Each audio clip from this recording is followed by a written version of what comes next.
avocando a proteção de Deus, em nome da liberdade e da democracia, declaramos aberta mais uma reunião da Frente Parlamentar para a Regularização Fundiária no Estado de Mato Grosso do Sul.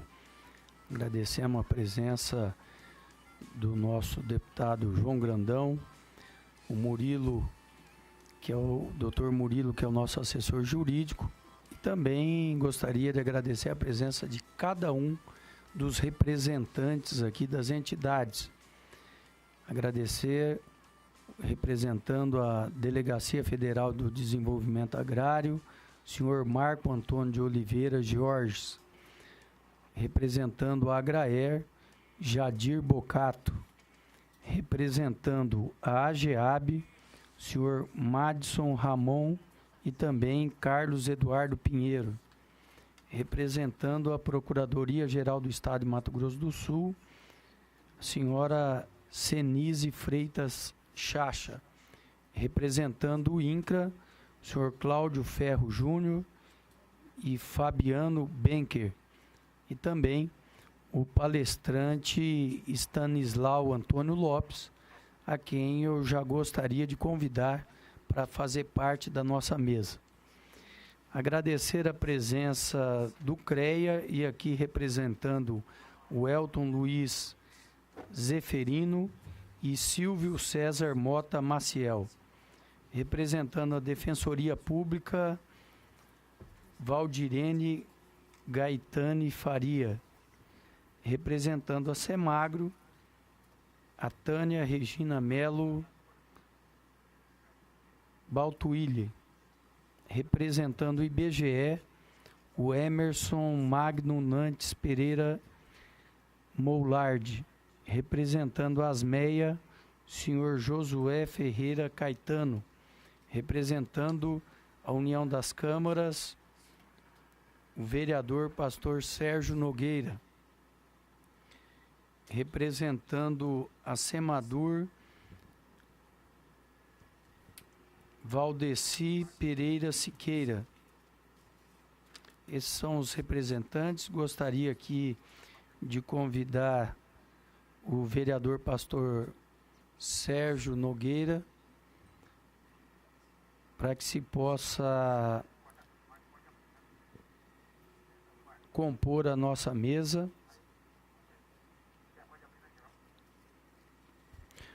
Hoje nós estaremos discutindo a pauta aqui que já foi distribuída. Primeira, a discussão vai ser a aprovação da ata da reunião ordinária. Nós também teremos apresentação e encaminhamentos de demanda das entidades membros, entre elas a discussão e aprovação do anteprojeto e minuta de provimento a ser sugerida à Corregedoria Geral de Justiça de Mato Grosso do Sul, também a apresentação e abordagem pelo Coordenador Geral de Regularização Fundiária, senhor Stanislau Antônio Lopes, em relação ao decreto 9.309. Queremos agradecer a sua presença, Stanislau, que é um representante de Brasília, que vai fazer essa discussão, uma discussão importante, porque nós teremos aqui a oportunidade de fazer os questionamentos a ele sobre o decreto federal 9.309. Então é importante essa discussão. E depois no item 2.3 teremos a apresentação e abordagem pelo assessor técnico da AGEAB, o senhor Madison Ramon, do decreto estadual 9.310 do dia 15 de abril de 2018, que também trata da regularização fundiária. Todos receberam a ata nos seus endereços eletrônicos e eu gostaria de colocar a aprovação. Então, em aprovação, a ata da reunião ordinária do dia 27 do 3 de 2018. Aqueles que concordarem, por favor, fica como estão. Aqueles que tiverem alguma alteração ou discordância, por favor, se manifeste. Em votação. Aprovada a ata do dia 27 de 3 de 2018.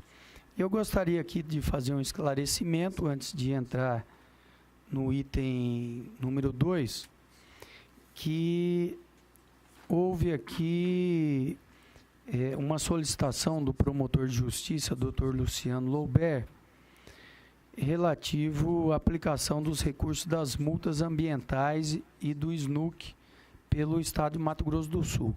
Nós tivemos aqui uma abordagem sobre o governo do Estado, que fez suas explanações sobre esses investimentos, e diante dessa relevância, né, de aplicações de recursos ambientais, que acaba, um tema tão importante, com tantas demandas, que nós acabaríamos saindo do foco da regularização fundiária e entrando dentro de outro tema. Mas nós propomos aqui na Assembleia Legislativa a criação da Frente Parlamentar para o Desenvolvimento das Unidades de Conservação de Mato Grosso do Sul. E essa demanda surgiu também de uma audiência pública que nós tivemos a oportunidade de propor no município de Jataí, com a presença de vários representantes, de ONGs, da UEMS, de universidades. Nós fizemos também uma vistoria, né, na unidade de conservação estadual da Varjas, do Parque Estadual das Varjas do Rio Iviema. Então, nós propomos essa frente parlamentar para discutir as unidades de conservação. Então, eu acredito, doutor Luciano, que nesse espaço nós estaremos mais focados nessa questão ambiental e que com certeza haverá vários questionamentos e também um público mais focado nesse sentido. Então, nós já estamos fazendo ainda essa semana os convites para as instituições participarem sobre esse tema e vai ser uma discussão muito importante, né?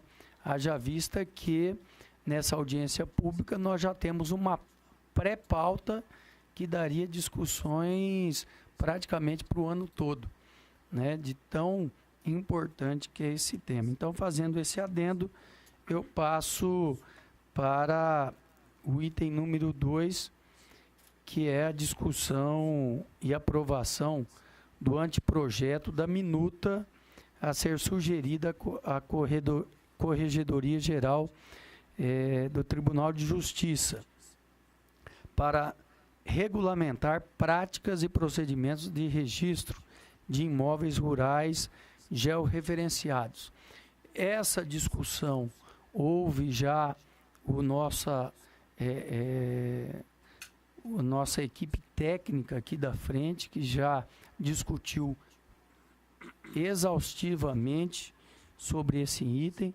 Nós temos 2 pontos nessa discussão que não teve o consenso, mas nós vamos encaminhar para o Tribunal de Justiça com essas considerações pertinentes do tema e estaremos, agora que já houve esse consenso, discutindo no Tribunal de Justiça. Então, nós já estamos pedindo uma agenda para que a Frente Parlamentar possa apresentar essa discussão e aprovação do anteprojeto, que já foi essa minuta.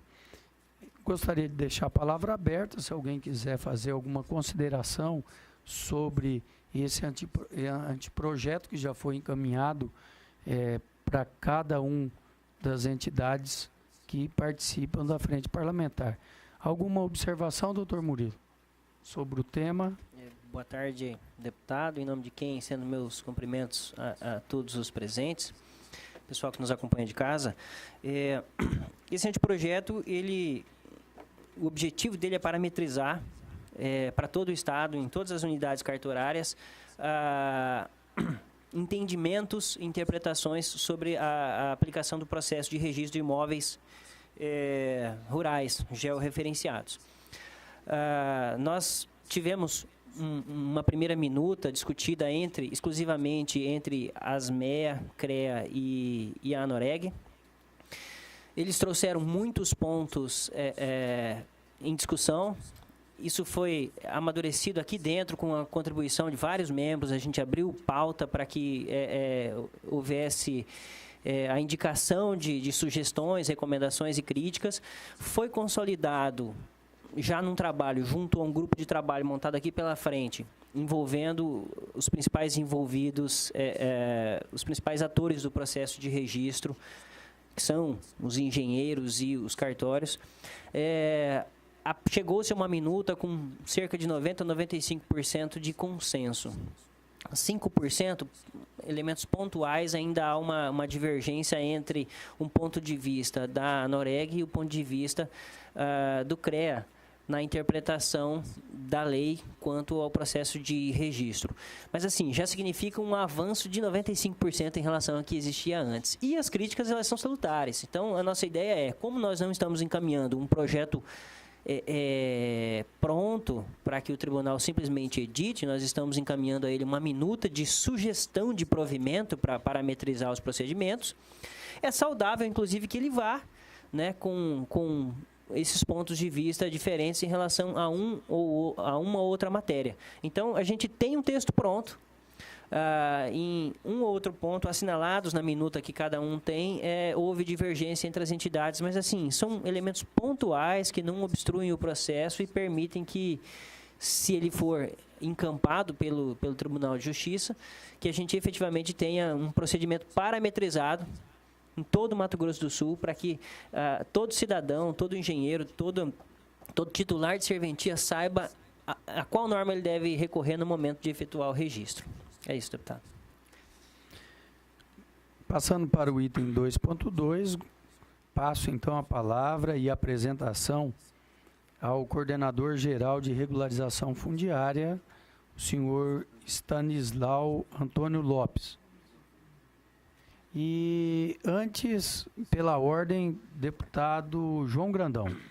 Boa tarde a todos e a todas. Quero também cumprimentar todas as entidades aqui presentes, cumprimentar a mesa em nome do deputado Renato e o nosso vereador aqui de Dourados, né?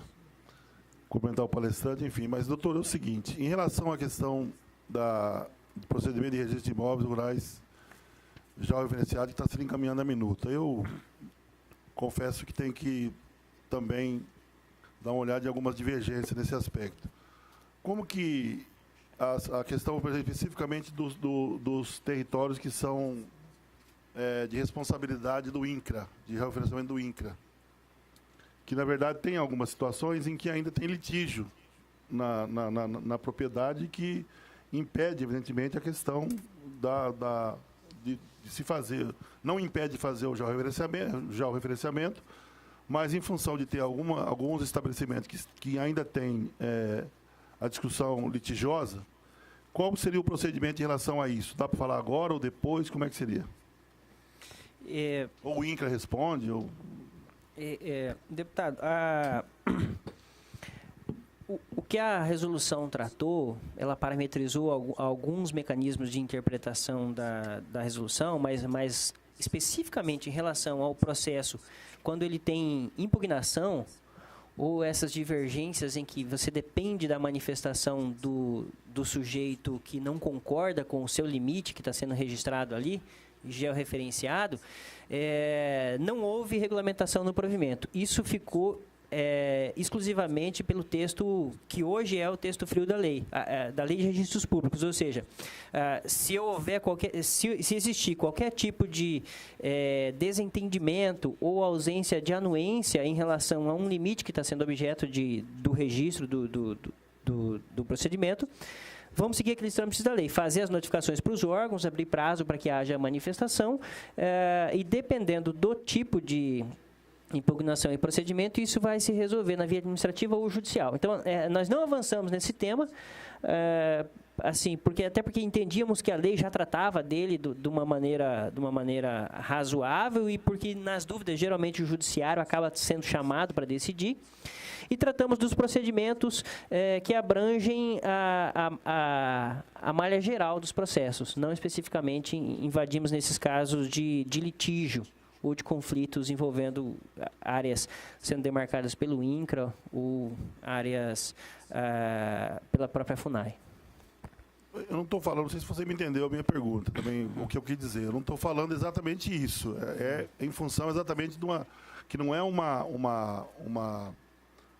disputa, vamos dizer, entre aspas, que não é um litígio em relação à questão geográfica, certo? É questão de posse mesmo, domínio do imóvel. Então, eu queria... Porque isso é uma situação que causa um constrangimento jurídico e uma incerteza jurídica em relação à questão. Então, esse é um debate que eu queria ver se dá para fazer agora. Não quero atrapalhar o palestrante, né? Eu quero até consultar aqui o nosso coordenador, se ele pode responder agora, se pode ser depois. Podemos. É o item que antecede a palestra, né? E existe essa dúvida do deputado João Grandão. Nós podemos fazer esse debate, sim. Aqui legal. Estão os técnicos que participaram dentro desse debate. Se alguém tiver alguma sugestão, Então, palavra aberta, por favor, se manifestar. O companheiro representante do INCRA corintiano vai, então, fazer a sua manifestação. Boa tarde, o meu nome é Fabiano Benck, sou engenheiro agrônomo, trabalho no ordenamento fundiário. E nós nos deparamos com essa situação agora nesse processo de regularização da emissão dos títulos de domínio. E a pergunta que o deputado João Grandão ele fez é em relação justamente a essa transferência de domínio. Então, o processo de desapropriação ainda não acabou, o INCRA foi emitido na posse, ele usa o imóvel foi parcelado, mas ainda assim ele não é o proprietário. Então, o que nós vislumbramos, olhando, como o doutor disse, a possibilidade é manter isso em nome do antigo proprietário. Ou melhor, do antigo não, do proprietário ainda, que é o dono do imóvel, a pessoa que está sendo desapropriada. A tentativa é essa, encaminhar o memorial descritivo georreferenciado e fazer essa anotação na matrícula, mantendo o proprietário, mantendo o dono desse imóvel, que é ainda o fazendeiro que não recebeu.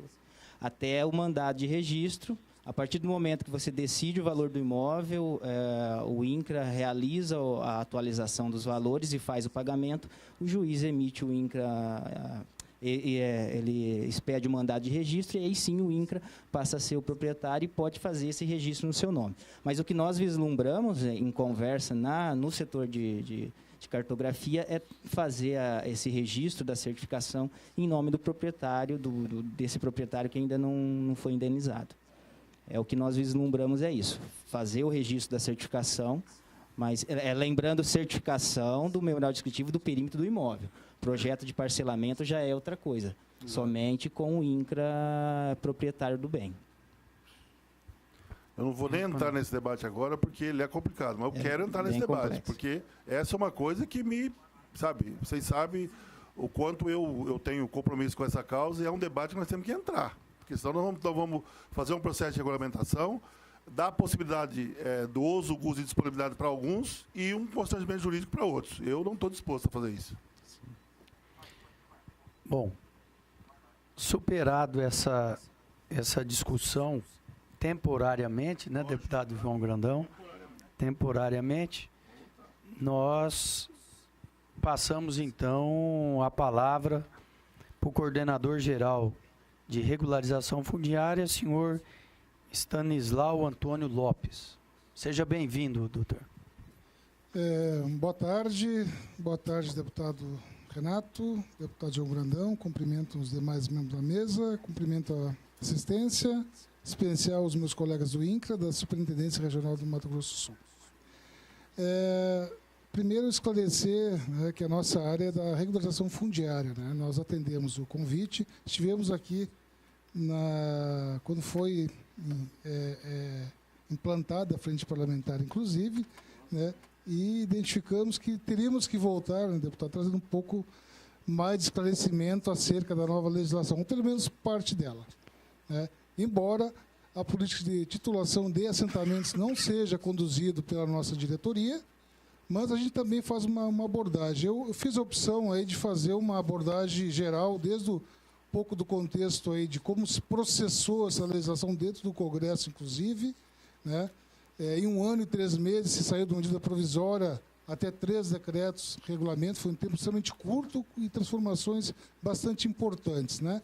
Então, se me permite, eu tenho uma apresentação, ela é um pouco longa, alguma coisa eu vou ir passando rapidamente, outras eu vou me deter um pouco mais, mas prometo não superar aí 25 minutos de apresentação, tá? Peço até que alguém controle o tempo aí para eu não me perder muito, tá? Por favor. A gente quer tratar, então, da nova legislação com algumas sínteses que alterou a Lei 8629 da Reforma Agrária, a nova legislação que alterou a Lei 13.465, 11.952 e o Decreto 9.309, que é da regularização fundiária, normativos internos do INCRA. Vamos fazer uma abordagem rápida sobre a Lei 13.178, que trata da ratificação de registros imobiliários na faixa de fronteira, e, no final, algumas diretrizes, né, do INCRA para enfrentar essas questões. Rapidamente, eu trago 2 conceitos aí que é comum, né, se tratar tudo como regularização fundiária, né? E, na prática, existe alguma diferença, né, entre reforma agrária e regularização fundiária, né? Reforma agrária é quando é modificado o regime de posse da terra, né? O INCRA adquire ou desapropria a área e seleciona famílias para tal. Regulação fundiária, o INCRA reconhece a ocupação existente nas terras do INCRA ou da União sob sua gestão. Então, existe uma diferença, né, que a gente sempre coloca, né, aqui para ficar um pouco mais claro o que significa isso. Que, a grosso modo, a regulação fundiária é tratado o conjunto todo, né, e, na prática, um pouco diferente. Como é que tramitou, né? Em dezembro de 2016, foi editada a medida provisória 759 e enviada ao Congresso, onde recebeu 732 emendas, né? Foi bastante, teve uma participação muito grande no Congresso. Ela tramitou em regime de tramitação rápida, ela foi assinada em 11 de julho, em 6 meses. Em 6 meses ela ficou pronta dentro do Congresso e alterou 28 dispositivos legais. Inicialmente se pensava em trabalhar a legislação urbana e a rural em separado. Foi uma decisão de governo, né, de colocar ela na mesma medida provisória, né? No fim, deu certo, né? Deu certo a opção, mas, de fato, assim, mexeu num conjunto de leis bastante grande. Não é comum uma medida provisória ser tão ampla assim. Foi regulamentada agora em março, em 15 de março, através de 2 decretos rurais e o decreto urbano. Decreto urbano a gente não vai tratar, obviamente, no segmento vão tratar especificamente disso, né? Reforma agrária alterou 2 leis e o decreto 9.311. E a questão fundiária trouxe alterações na lei da Amazônia Legal, baseado na experiência do programa Terra Legal durante 9 anos lá, que existia alguns emperros na aplicação da lei dentro da Amazônia, e a ampliação, que é a novidade que interessa a nós, ampliação dessa legislação para fora da Amazônia Legal. Vou fazer uma rápida abordagem aí dos efeitos dessa lei na reforma agrária, sem aprofundar muito, mas para a gente também ter esse conjunto aí, conjunto da obra, né? Principais pontos alterados na Lei 8629 da reforma agrária. Houve a desburocratização de alguns instrumentos de obtenção de terras para a reforma agrária, enfoque na titulação de lotes, reorganização do processo de seleção de beneficiários e regularização de lotes ocupados sem anuência do INCRA. A desburocratização de instrumentos de obtenção de terras, ela trouxe a previsão expressa de acordo administrativo e trouxe também a possibilidade do INCRA fazer a compra através de dinheiro, não somente através de TDAs. E também a possibilidade de arrematar judicialmente com pagamento em dinheiro. A motivação destas medidas foi os entraves administrativos e judiciais que dificultavam a obtenção de terras. O INCRA, por exemplo, não conseguia se habilitar e disputar terras num leilão judicial, por exemplo. Além da dificuldade no mercado, né? As terras estão muito caras, então tornou um pouco mais flexível isso ao INCRA. Na titulação de lote, O prazo de inegociabilidade do lote ele começa a contar a partir da assinatura do primeiro documento com o INCRA. Os 10 anos conta a partir do primeiro contrato com o INCRA. Isso é uma questão importante. Possibilita a liberação do assentado do Plano Nacional de Reforma Agrária. Casos de desmembramento e remembramento de lotes também são possíveis, né? E a motivação foi facilitar a conferência de títulos definitivos às famílias assentadas. Regularização do processo de seleção de beneficiários, lista de candidatos para o projeto de assentamento, nova ordem de preferência na seleção e ingresso de beneficiários, critérios legais mais claros, né? Quem pode, quem não pode ser assentado. Diferenciar na lei critério de seleção e ingresso de permanência. A motivação dessas alterações, e boa parte delas já existia em normativo interno do INCRA, foi o próprio Acordo 775 do TCU, que colocou mais de 500 mil beneficiários do INCRA, na RB, na condição de regularidade, né? O TCU ele trouxe claramente, né, o que vale o que está na lei, não em normativos internos. Então, boa parte do que estava no normativo ele migrou para a legislação, né, com vários aperfeiçoamentos, inclusive garantia de publicidade e transparência aos instrumentos de seleção de famílias. Dos lotes ocupados sem anuência do INCRA, né, essa é uma demanda brutal nos assentamentos, mais de 120 mil lotes ocupados regularmente, e as modificações trouxeram a possibilidade de a gente regularizar uma quantia significativa desse montante todo, né? Basicamente são essas modificações. Não vamos, obviamente, fazer uma oficina aqui sobre a questão da reforma agrária, né? Mas são modificações extremamente importantes. Com isso, o INCRA conseguiu voltar a avançar o processo de titulação, de contrato de concessão de uso às famílias, né? Não é à toa os números do ano passado mais de 26 mil títulos expedidos e 97 mil contratos de concessão de uso assinado com as famílias, né? Isso aí já veio também na esteira dessa nova legislação. Bom, a aplicação da regulação fundiária para fora da Amazônia Legal. Isso é importante a gente colocar com clareza. Tudo que nós vamos tratar aqui é a aplicação da legislação para fora da Amazônia. Dentro da Amazônia é a SEAD, através da subsecretaria CERFAL, que executa o programa de regularização fundiária. Principais alterações na Lei 11.952, né, que a Lei 13.465, ela trouxe alterações para dentro da Lei 11.952. Então, a lei que a gente segue é a Lei 11.952 de 2009, que é a lei do Terra Legal, como se denomina, né? Com todas essas alterações, e nas alterações há uma série de modificações que vieram a destravar o processo. Na nossa compreensão, nós participamos desse debate em vários momentos, inclusive. Primeiro, ampliação da lei para fora da Amazônia, padronização e uniformidade da legislação. A lei é única para o país todo. A única diferença significativa é que dentro da Amazônia, até o módulo fiscal, a terra é gratuita, e para fora da Amazônia, não. Ela tem um custo para o ocupante. Preço das terras e condições de pagamento, depois nós vamos falar um pouquinho mais sobre isso também. É uma metodologia nova desenvolvida pelo INCRA, que tornou mais acessível a quem for titulado, a quem receber o documento da terra, o seu pagamento. Simplificação de vários procedimentos, principalmente em áreas até 4 módulos fiscais e das cláusulas resolutivas também. E uma novidade importante, que é a renegociação de títulos antigos. Existe uma infinidade de títulos que pessoas em áreas públicas receberam, nunca pagaram, esses títulos não têm valor nenhum. Então, se abriu a possibilidade de esse título retomar seu valor nas condições colocadas na política de hoje. Inclusão dos projetos de colonização.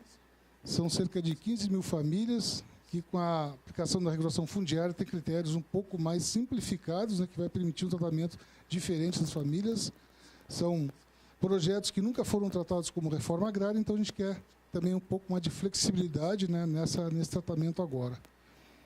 Venda direta é uma janela que se abre também, com um olhar muito para a Amazônia Legal. O impacto não é significativo fora da Amazônia, depois eu falo um pouco mais.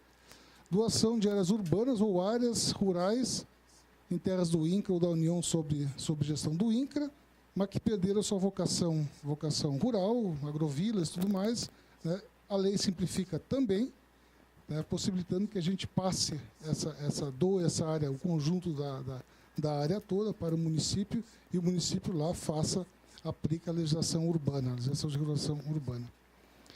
A efetivação do programa Terra Legal, até então era um programa temporário, né? Ele se tornou efetivo hoje dentro da SEAD. A motivação, necessidade de atualização legislativa para regularização fundiária na Amazônia e legislação completa para fora da Amazônia. Atendendo também a um passivo do INCRA fora de assentamentos, né? A gente não, na verdade, é uma pauta que ficou esquecida dentro do INCRA, vamos dizer assim, muitos anos, e se vê o quanto que ficou para trás aí, né? Estamos falando de um número bem significativo, depois a gente vai abordar. Esse é o artigo 40A, na 13465, né? Ele trouxe toda a legislação para fora da Amazônia, incluímos 2 nas discussões dentro do governo e no Congresso, 2 parágrafos específicos, um com foco no Distrito Federal e o outro nas terras do INCRA, lá no Paraná. O INCRA da União no Paraná também é uma situação específica, né? De forma a conseguir, de fato, a uniformidade da legislação. Em termos de comparativo, né? Antes, fora da Amazônia, se usava esses parâmetros aí, né? Essa era a nossa fundamentação legal. 5 artigos do Estatuto da Terra, o artigo 29 do processo discriminatório de terras devolutas da União, a Lei 6383, né? E em 2014 o INCRA tentou, né, seguindo um pouco da lei que está em vigor na Amazônia, uma normativa, mas também que travou em função de ser uma própria normativa, né? Então, assim, essa era a legislação que se baseava extremamente frágil, incompleta, né, o que acabou emperrando o processo todo fora da Amazônia. Principais alterações, requisitos, né, claros, objetivo brasileiro, não ser proprietário de imóvel rural, praticar cultura efetiva, comprovar o exercício da posse, né, até 22 de 2008, 22 de junho de 2008, né, até esse período, e não ter sido beneficiário de reforma agrária ou de regulação fundiária. Há alguma exceção que o decreto traz com um olhar na Amazônia, né, mas há alguma exceção, não vamos abordar, que é esse detalhe, né. Traz expresso que antes não tinha a vedação, né? Servidores do INCRA, SEAD, SPU e órgãos estaduais de terra não podem acessar o programa de regularização, ou os servidores públicos podem, e pode ser regularizado ocupações até 2.500 hectares. Né? Essa outra modificação, a proposta original da MP 759 era 1.500 hectares, no Congresso foi ampliado pelos congressistas para 2.500 hectares. Continuando, né, houve a simplificação, até 4 módulos fiscais, não necessariamente tem de haver vistoria realizada pelo INCRA, pode ser utilizada a declaração de ocupante, que poderá ser aferido ou não, conforme. E o prazo, também estipula também prazo de liberação de causa resolutiva, quando o cidadão, o ocupante, que tem o título, entrar com pedido de liberação da cláusula resolutiva, o INCRA tem 12 meses para oferecer a resposta. Questão do preço e pagamento, né? O preço do imóvel ele segue uma metodologia desenvolvida pelo INCRA, que é a pauta de valores da terra, variando de 10% a 50% desse valor estipulado, né? O imóvel passa a ser pago em 20 anos, sendo 3 de carência, né? Aí existe uma uniformidade com a política de titulação de assentamentos, usa o mesmo regramento, a mesma base, e pagamento à vista ainda é concedido um desconto de 20%. O decreto ele detalhou essas faixas, né? Então, até o módulo fiscal, o ocupante regularizado paga 10% da pauta de valores, do valor mínimo da pauta de valores de terra nua. Acima de 1 até 4 módulos fiscais, o preço varia entre 10% a 30% desse valor. Existe uma escala, um sistema que faz uma escala de preço. E acima de 4 módulos fiscais até 2.500 hectares, varia entre 30% e 50% do valor mínimo da terra nua. Aqui fala um pouco do que se trata a pauta de valores. Existe uma instrução normativa do INCRA, a instrução normativa número 90/2018, podem colocar no Google, que detalha as regiões que são compreendidas, tudo mais. Aqui um exemplo, né, dessa pauta de valores, pegando ali a região rural da capital regional de Campo Grande, o valor varia entre R$ 4.686 a R$ 7.810, que é o valor máximo, né?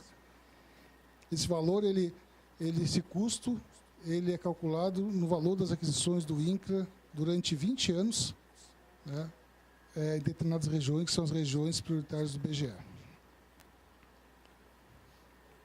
Continuando, a questão das causas resolutivas, 10 anos, liberação precisa, para sua liberação, manutenção da destinação agrária do imóvel, respeito à legislação ambiental, não exploração de mão de obra escrava e atender às condições de pagamento. Volto a frisar a questão do título vencido, não quitado. O titulado ele tem um prazo de até 5 anos a partir da data da medida provisória para requerer a sua renegociação. Nós já conseguimos lá desenvolver internamente no INCRA, deve estar disponibilizado em 30 dias um sistema que faz o cálculo, né, que se alguém quiser... Nós vamos fazer um trabalho também massivo de divulgação nesse sentido, né, porque existe uma enormidade, né, de títulos vencidos, pessoas que não têm título, mas ele não tem valor para levar num banco, fazer uma transação, né. Algumas exceções dos parágrafos, vamos passando à frente, né. Venda direta é quando não se enquadra no critério temporal, ainda se abre a possibilidade, pelo valor máximo da terra nua, no período entre 22 de julho de 2008 a 22 de dezembro de 2011. Né. Essa é uma possibilidade que se abriu também com olhar muito na Amazônia Legal, né, da permanência de pessoas. Mesmo que não se enquadre na política principal, ainda abre uma oportunidade modificando valores, modificando algumas questões. Questão da área urbana também, né, que eu já tratei antes. As competências, o decreto, o que a lei não trouxe, o decreto ele detalhou um pouco mais, respeito às competências, né? Fora da Amazônia Legal, o INCRA é o responsável pela regulação fundiária nas terras do INCRA ou da União sob sua gestão e nos projetos de colonização criados antes de 10 de outubro de 1985. Essa data é a data da criação do primeiro Plano Nacional de Reforma Agrária. Esse é o divisor aí. Os assentamentos que vieram depois é tratado como reforma agrária, antes é tratado como regulação fundiária. Ali também conceituo quais são os projetos de colonização. Questão das competências, né, dentro da Amazônia Legal, a competência da SEAD, através da sua subsecretaria CERFAL, fora da Amazônia, o INCRA. Alguns complementos que o decreto trouxe, né, a obrigatoriedade de se fazer a consulta a diversos órgãos públicos de interesse ou não nas áreas que serão destinadas. Existe um instrumento usado pela SEAD CERFAL, que é a criação de câmaras técnicas. A gente ainda avalia como necessário, talvez em 1 ou 2 estados se faça câmaras técnicas, de resto será consultado de ofício. E também um novo instrumento, que é a certidão de reconhecimento de ocupação. Não é o título ainda, mas é possível, quando está tramitando um processo de regularização, nós fornecemos um documento para o cidadão que está em processo de regularização. Na realidade, a gente não vai estimular muito esse documento. A gente quer, de fato, prover a titulação. Detalhando um pouco mais, né, na escadinha, né, medida provisória, lei, decreto, e vem os normativos internos. Nós estamos trabalhando 6 instrumentos normativos no INCRA, 2 já na fase de análise jurídica, mais um indo para análise jurídica esse mês também, né. A instrução normativa, que regulamenta o decreto, já está há 30 dias em análise pela nossa Procuradoria, está retornando logo. Acredito em 30 dias nós estamos com a normativa nacional pronta. Fizemos algumas normativas regionais para situação bem específica, pegando situações locais, como áreas da Braveac, no Paraná, ou a Fazenda Nacional de Santa Cruz do Rio de Janeiro, que existia decreto de 38, né, e juntando o que a nova lei traz, né. E mais algumas notas técnicas sobre terras estaduais, ratificação em faixa de fronteira e também a norma de execução de áreas urbanas. Então, a gente pretende até agosto fechar esse circuito de normativos. Então, a questão legal a gente quer dar por encerrado no mês de agosto. Vamos fechar em 1 ano e 8 meses todo esse procedimento, que é um procedimento bastante rápido, considerando começou com medida provisória. Isso não será impeditivo, então, para a gente tocar a vida da regularização fundiária fora da Amazônia. Fiz questão de colocar também a ratificação de faixa de fronteira. Em 2015, saiu uma lei que era para ser auto-aplicável, a Lei 13.178, que tornava ratificável, né, as terras que o Estado titulou, que não eram do Estado, né, mas que tornavam ratificáveis de ofício, né, de cartório. A lei foi extremamente simples, tão simples que, na realidade, não conseguiu ser aplicada. Né? Então, faixa de fronteira, o que isso aflige aqui no Mato Grosso do Sul? 40% do território do Estado está dentro da faixa de fronteira, 14 milhões de hectares, 44 municípios. E uma das questões que pega é, por exemplo, toda e qualquer área pública a ser doada ou alienada, ela depende do assentimento prévio do Conselho de Defesa Nacional. Ainda ontem a gente estava reunido com o Conselho de Defesa Nacional, que é bastante rígido nisso. A gente sabe de outros estados, inclusive, que processos estão há 15 anos de justiça, que foram invalidados, né, porque não houve assentimento prévio. Né? Então, tem que ter cuidado com isso. Né? A lei, o que ela trouxe? Né? Ela trouxe várias simplificações importantes. A principal que eu considero o INCRA deixou de ser o responsável direto. O interessado, ele junta a documentação e se dirige diretamente ao cartório. Né?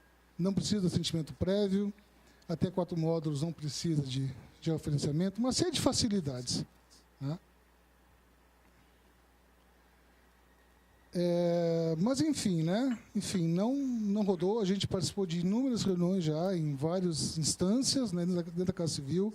No Paraná, onde tem a maior demanda, 42 mil áreas, aqui em torno de 8.500 áreas, né, a serem ratificáveis. E é expressivo, eu considero expressivo aqui para o Estado. Nós estamos finalizando aí, fechamos hoje de manhã a primeira semana do mês que vem, uma nota técnica de ratificação do que compete ao INCRA efetivamente. Para que o interessado, mesmo que vá ao INCRA, ele já sai de lá com a documentação que ele precisa. Isso que a gente quer para subsidiar, dar apoio nessa relação dele diretamente com os cartórios, que estão bastante inseguros. Nas reuniões que a gente fez, com representações dos cartórios, inclusive, o oficial ele fica inseguro, né, de ratificar, ele quer que alguém faça a cadeia dominial da área, né, quer que o INCRA diga que a cara é ratificável. Então, esse é o impasse, né? E a gente imagina que tem que caminhar em duas frentes, tanto para um decreto regulamento que detalhe um pouco mais a lei. A lei tem uma página e meia, na realidade, né, que detalha um pouco mais as atribuições, o que consiste, o que está escrito ali, quanto uma resolução do CNJ para dar segurança aos cartórios. Essa é a solução que a gente vem estudando e parece que está tendo um convencimento já dessa questão. A gente acha que deverá avançar em breve esse ponto aí. Embora não é pauta aqui do encontro, né, da palestra, mas eu fiz questão de incluir porque afeta também o Estado. Isso aqui é um pouco da demanda que a gente tem estimado, né, só para ter o que significa a regulação fundiária fora da Amazônia. Mais de 25 mil beneficiários ficaram para trás, 8 mil no Rio de Janeiro, cerca de 12 mil no Paraná, Oeste do Paraná. Os projetos antigos de PIX, né? Renegociação, nós colocamos 50 mil, o número de famílias que vão procurar renegociação. Eu acho que é mais. Eu acho que é bem mais que isso. Nós estamos falando de títulos de 30, 40 anos atrás. Enfim, e a ratificação de fronteira também, que tem 3 estados fora da Amazônia que são os expoentes nessa demanda aí. Aqui, rapidinho, são diretrizes estratégicas que a gente tem atuado, né, desde o final do ano passado. A retomada da regulação fundiária fora da Amazônia como um todo, pelo INCRA.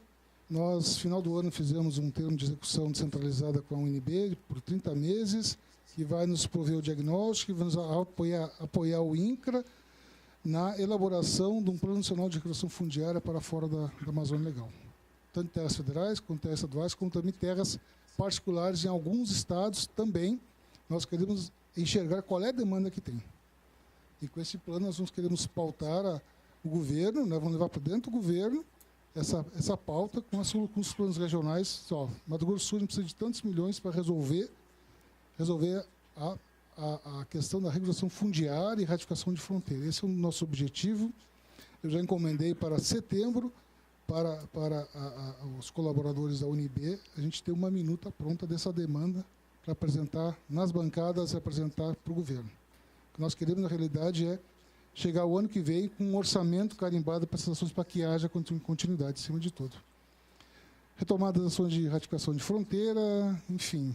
Estamos trabalhando num novo sistema informatizado, né, parecido com o que a Serfal utiliza, que o interessado já começa o requerimento dentro do próprio sistema, coloca o CPF, coloca o nome, e a partir daí o processo anda de maneira digital. Fortalecimento da ação orçamentária, nós conseguimos no final do ano, através do intermédio do presidente Leonardo, uma emenda robusta, né, da regulação fundiária, foram 100 milhões ao orçamento. Uma parte já foi cortada, mas permanece um recurso razoável para esse ano ainda, para a gente trabalhar a política em nível nacional, mas temos que pensar para frente, né? Temos que assegurar recursos para 2019, 2020, para que, de fato, as ações iniciadas esse ano elas tenham continuidade. Capacitação, né, por fim, aqui entrando mais no âmbito caseiro, né, a capacitação dos servidores, né, nós, dentro do máximo 3 meses, assim, se as normativas, a gente vai capacitar todos os servidores da regulação fundiária, né, isso é meta nossa, envolver todos os servidores. Todo servidor do INCRA tem que saber a política, essa nova política, né, essas alterações todas que houveram, para informar o interessado e para que os processos fluam com mais agilidade e mais precisão, né, mais tranquilidade. E, por fim, é o fortalecimento institucional da regulação fundiária nas superintendências regionais do INCRA e da instituição como um todo, né? O INCRA, eu sempre coloco, a política pública nós temos que unir algumas questões que são básicas, né? Uma é a questão legislativa, a questão normativa. Essa nós chegamos agora em alguns meses com ela completamente resolvida. A outra orçamentária, acho que a gente tem um bom começo. Precisamos alinhavar os próximos anos. E o terceiro é a questão de quem executa. Quem executa é o INCRA. Existe uma pauta nacional com apoio da classe política, da base do próprio governo, o ministro Padilha, né, é um dos grandes apoiadores, né, o próprio presidente Michel Temer, do plano de carreira para servidores, para novo concurso, o INCRA está com menos de 4 mil servidores, né, assim, para 30 superintendências regionais, por uma sede, mais 40 unidades avançadas, é um número de fato assim, extremamente baixo, né, com perspectiva de se aposentar mais 800 no ano que vem. Então, assim, é uma situação crítica, né, e, ao mesmo tempo, é uma roda viva que a gente diz, né, deputados, assim, e quem faz concurso, o salário é um dos mais baixos da esplanada que a gente diz, né, também não fica, né, fica alguns meses, algum tempo, até ter um próximo concurso, né. De fato, essa discussão está sendo colocada dentro do governo, está dentro do governo a pauta, fortalecida, e pedimos apoio da sociedade, né, porque assim, o INCRA tem se mostrado com uma boa capacidade de dar respostas quando desafiado, né.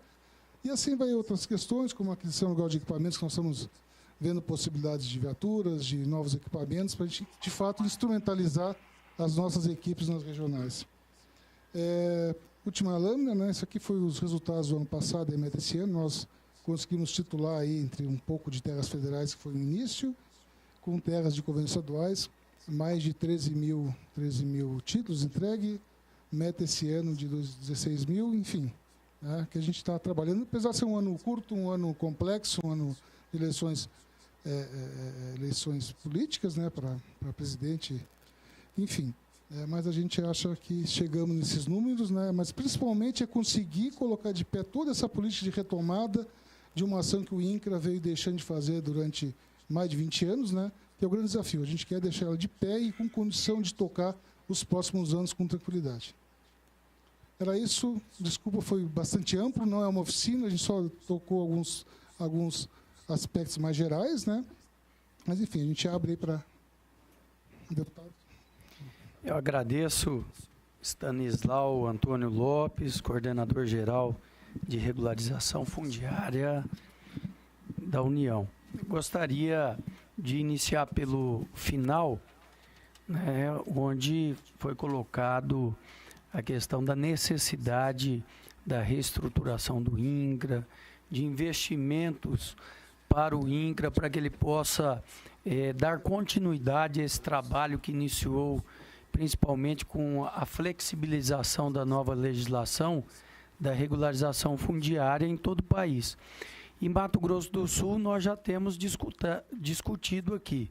O deputado João Grandão sempre tem lembrado isso, né? Assim como quando nós nos deparamos com a velocidade da regularização fundiária, quando se fala em velocidade, se precisa pensar em investimentos, né?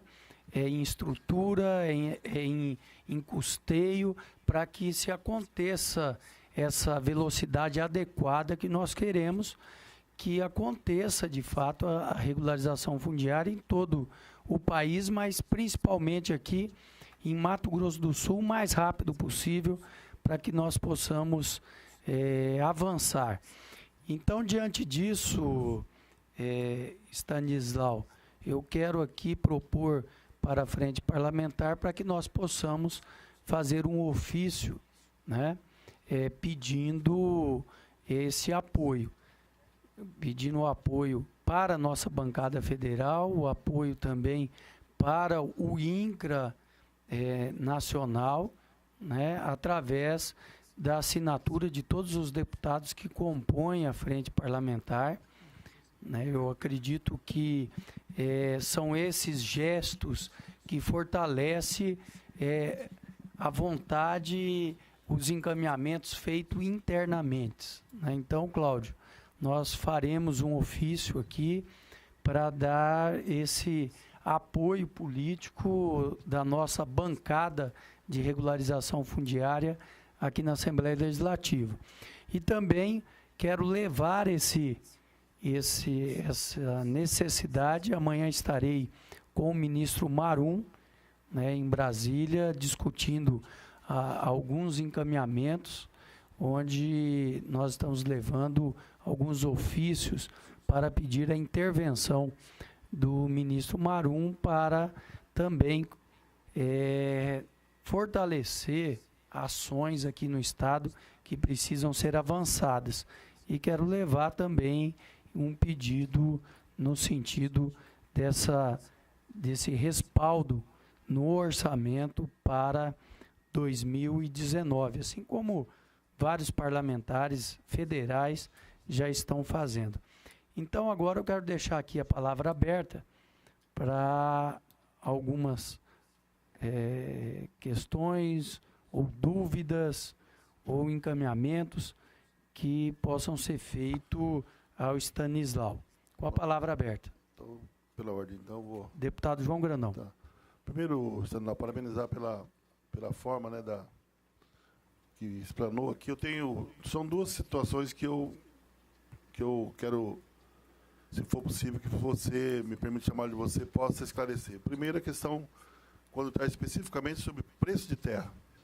Qual que seria o critério, vamos dizer assim, adotado nesse sentido?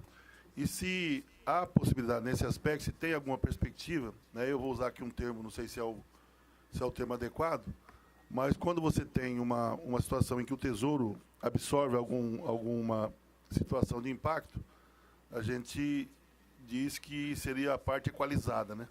Se existe alguma possibilidade, por exemplo, nesse sentido, em relação ao preço da terra, ter alguma situação em que permita, evidentemente, nesse processo de regularização, diminuir o impacto para aqueles que terão as suas terras regularizadas. Um outro aspecto que eu queria perguntar para o senhor, em relação, quando o senhor colocou sobre a questão de recursos orçamentários, que tem uma previsão acho que o senhor usou o termo que algum em setembro, parece alguma coisa nesse sentido, que dá para fazer a regulamentação. Se essa questão orçamentária ela é uma questão orçamentária com determinação financeira ou ela é uma previsão orçamentária só? Se tem, como é que está essa situação? Se tem a previsão orçamentária, evidentemente uma rubrica orçamentária, mas se tem a garantia do financeiro nesse sentido. E um outro aspecto que eu pergunto, e aí seria não sei se os companheiros do INCRA me permitem chamar assim, e eu quero concordar aqui uma coisa que a gente defende em relação à reestruturação do INCRA, que é lamentável. Às vezes vocês têm uma insegurança até de ter alguns procedimentos ali dentro no INCRA em função da própria situação que vocês se encontram. E me parece que esse decreto que foi emitido, assim como a lei, também o decreto, me parece que tem algumas situações que não dá segurança jurídica ainda para o INCRA para fazer qualquer procedimento, que depende de algumas instruções normativas. Então, eu queria saber se o senhor, então, vocês do INCRA poderiam falar sobre esse tema. E um mais que eu queria colocar em relação ao preço de terra e essa questão orçamentária, porque, claro que se não tiver orçamento, não tem como o INCRA desenvolver o seu papel. Então, seria, porque tendo a rubrica orçamentária, mas tem que necessariamente ter também o financeiro. E não havendo financeiro, de onde que seria feito, nesse aspecto, a questão do remanejamento? Não sei se quer fazer um bloco, eu já respondo que tem várias questões, né? Depois, como achar melhor Não, acho que pode responder, né? Pode. Primeiro, eu gostaria de agradecer a manifestação do deputado Renato. Esse pleito dos servidores, na verdade, é da instituição, né? Está emanado nesse pleito o presidente Leonardo Góes e todas as organizações de servidores, né? Entendendo que nós estamos falando de política pública, não falando de corporativismo de servidor, né? De fato, chegamos no limite, né, em relação a salários e a quadros, né? Então, assim, de fato, o INCRA mostra a sua capacidade com um pouco que tem, né, e está colocando assim com clareza: precisamos de ajuda, precisamos de apoio para fazer uma das políticas públicas mais justas do ponto de vista social que existe, que é a reforma agrária, que é a regulação fundiária. Então, assim, isso, acima de tudo, não é uma pauta, né, sindical, como a gente diz. Sou servidor há 20 anos do INCRA, né, já acompanhei esses vários momentos, né, e a gente nunca chegou num patamar desse, né, em questão de quantitativos, e é um quadro extremamente valoroso, INCRA engajado, né? Então, isso, acima de tudo, também o senhor fez uma excelente referência a respeito, né? É uma pauta de justiça, né? Para um conjunto todo, né, que executa a política pública e se beneficia dela também. Se o senhor me permite, eu cortar o seu aqui com a permissão nossa. Essa preocupação a gente tem, às vezes a gente se torna até um pouco chato, na verdade, quando a gente trata em relação a essa defesa. Eu fui delegado federal do Ministério do Alimento Agrário, né? E aqui está a Vanessa, está o doutor Marcos, que nós trabalhamos junto, que trabalhamos no prédio do INCRA, enfim, nós sabemos a dificuldade. A gente sempre falou sobre esse tema. Então, o INCRA é uma instituição que ele tem não só o seu valor, o INCRA tem uma importância para cumprir a função social que não está sendo respeitada e faz tempo. Eu não vou aqui fazer nenhuma ilação e uma posição ideológica aqui, porque faz tempo que o INCRA está literalmente sucateado. Tive a oportunidade de fazer esse debate também em nível como delegado em relação a essa questão do INCRA. Então, Renato, nós temos, e hoje, eu sou do PT, não sei se o senhor sabia, mas, quer dizer, nós estamos fora do governo. Então, é importante a gente ter essa decisão política, independente de posição ideológica, independente de questão partidária. É fundamental que se tenha um procedimento político em relação ao INCRA. Porque é lamentável a gente ver o que significa o INCRA enquanto instituição, funcionários capacitados, então, que tem alguns que, sabe, dá todo o tempo em relação a isso e não tem possibilidade de trabalhar. E leva pancada direto, né? Tudo é, assim, é difícil. Quando eu era delegado e saía para fazer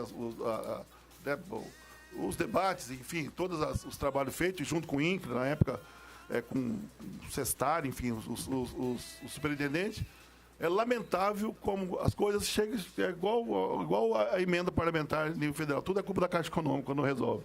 Então, não se consegue resolver uma coisa, a culpa é do INCRA. Entendeu? Eu não tenho procuração para defender o INCRA, mas tenho a responsabilidade de fazer, e quero também parabenizar o Renato pela postura. Nós temos que fazer um documento mesmo. E não só na minha avaliação, Renato, eu queria pedir para ampliar, eu já atrapalhei aqui o nosso palestrante, mas eu queria que, assim, que ao invés da gente colocar só a assinatura dos deputados da frente parlamentar, que a gente ampliasse e pegasse a assinatura dos 24 deputados para sair um documento da Assembleia Legislativa em relação a essa questão. Então, essa é a proposta que eu faço, e desculpa atrapalhar o seu raciocínio aí. Boa manifestação, deputado João. Podemos pegar, eu acho que fortalece mais ainda esse pedido, que é fundamental para o desenvolvimento da regularização fundiária no estado de Mato Grosso do Sul. Ainda com a palavra. Agradeço a manifestação, deputado João. Sim, eu, como servidor, assim, me sinto muito contemplado, né, com suas palavras também, segundo o deputado Renato. Questão de preço de terras, deputado, houve opção. Essa opção foi defendida pelo INCRA e pela SEAD junto ao governo, e a Casa Civil compreendeu e tocou para frente, né? Assim, de nós trabalhar numa outra base de preço. O que nós compreendemos, né? Se nós aplicarmos o custo de mercado às terras, estamos sendo muito injustos, né? Que agricultor, ou pequeno agricultor, que é a grande massa que nós estamos atendendo, vai conseguir pagar uma terra se a gente botar um valor de 30, 40, 50 mil reais hectare. É impossível, né? Então a gente vai fazer uma titulação de brincadeira, e não é essa a ideia, né? Vai fazer o evento, vai entregar o título, não vai pagar a primeira parcela. O INCRA optou por desenvolver uma metodologia baseada nos 20 anos, né, das aquisições e pesquisas de mercado, pesquisa de terras que ele fez para aquisição de terras em 120 regiões, que é as regiões do IBGE, né, regiões rurais do IBGE, né? E com isso chegou a parâmetros, né, que são bem abaixo do valor de mercado, né? Eu imagino que o valor de de uma terra aqui na região de Campo Grande seja muito acima de 5 mil reais hectare. Imagino que deve andar em torno de 50 mil reais ou mais, inclusive, né? Ou mais. Então, assim, quando a gente coloca um preço de 4 a 5 mil hectares, 4 a 5 mil reais hectare, valor mínimo, e ainda tu coloca redutores, nós estamos falando em preços que permitam ao agricultor, que merece receber essa terra, que está lá 10, 15, 20 anos, e muitas vezes sem que o poder público consiga emprestar um apoio. Quando a gente fala da regulação fundiária, ela é diferente da reforma agrária. Reforma agrária, existe uma série de políticas para a reforma agrária que são alcançadas pelo poder público. É estrada, é luz, né, é habitação, é o crédito diferenciado, chega lá. O ocupante de uma gleba pública, que é objeto da regulação fundiária, ele fez tudo por si. Ele está 20 anos lá, ele fez estrada, ele botou a luz às suas custas, né? Então assim, nada mais justo, né, que ele pague o preço que era aproximado nesse período aí. É que o INCRA tentou buscar através desse cálculo de pauta de valores, né, um preço que era a terra há 20 anos atrás, com correção e tudo mais. Esse foi o objetivo e chegou a esse valor. Claro que nós enfrentamos dificuldades, nós estamos sustentando essa metodologia, está sendo questionado em nível de Supremo, mas eu nunca me esqueço, nós participamos no ano passado de um curso da FAO aí, com órgãos de terra de 10 países latinos, né? E o colega lá do Uruguai falando que assim, chamou atenção, né? Que é o que a gente pensa também, né? O nosso lucro é o ficar. É que a família consiga efetivamente ficar naquela fração de terra. Sou filho de pequeno agricultor, que vivia, né, de leitaria, né? Eu sei muito bem o que custa tu botar todo ano um valor a mais para ele pagar. Ele já vive no limite, né? Tu vai colocar 5 mil a mais por ano para ele pagar, não tem condição. Então, de fato, assim, o INCRA defende essa metodologia, por mais criticada que seja, né, que é a forma que a gente não onera as famílias, né, que estão sendo beneficiadas. Questão orçamentária, eu vou lhe falar como é que nós trabalhamos no ano passado. Tá? O orçamento meu 2016 da minha ação era 6 milhões. O ano passado era 500 mil reais. Né? Aí o povo disse, aí o povo chegou para mim lá, meus colegas, né? Stanislau, o que tu quer? Vamos embora, vamos pelear. Né? Assim, a gente não vem de tão longe aí para fiasco, né? Bom, então a gente fez todo esse trabalho legislativo, conseguimos colocar a pauta da acusação fundiária dentro do centro de governo, né? O governo compreendeu que isso era uma matéria importante, né? E conseguimos, no final do ano, O orçamento do INCRA é 300 milhões, 330 milhões de orçamento proposto, né? Através, por intermédio das articulações do presidente Leonardo, né? Duas emendas importantes, né? De 214 milhões, uma para a reforma agrária e outra para a regularização fundiária de 100 milhões. O que nós vamos trabalhar esse ano é um pouco parecido, né? Com a cooperação com o INB, em setembro eu estou com um Plano Nacional de Recuperação Fundiária. Uma minuta ainda, mas com condições de dizer que para realizar a regulação em terras federais nesses estados, nesse conjunto do estado, eu preciso de tantos milhões. Mato Grosso do Sul, eu preciso de 5 milhões para executar a política toda, de referenciamento, cadastro, emissão de títulos e tudo mais, né? É isso que nós vamos fazer, né? No máximo, em setembro, estamos com esses planos prontos, né? E vamos, né, colocar. Já estamos fazendo essa discussão agora com algumas estimativas. Importante, assim, existe essa é a possibilidade que a gente vê, está acordado isso em nível de presidência do INCRA, né? Então, nós queremos garantir, não só para 2019, mas 2020 também, recursos para a continuidade das ações. Então, a ação de regulação fundiária, ela não é uma ação de curto prazo, né? Leva um bom período para a gente consiga efetivamente que o agricultor receba o título e esse título registrado em cartório. Também, se não está em cartório, né, não tem muito valor. A última pergunta é sobre a segurança, né, a respeito dos normativos, né? Assim, como é que nós estamos tratando, né? Inclusive, no sistema atual que nós usamos, já existe hoje a máscara do título de domínio, né, pronto para emissão, né? Os títulos em terras do INCRA ou terras da União sob gestão do INCRA já podem ser emitidos com o decreto, a partir do momento que o decreto for publicado. Antes, não.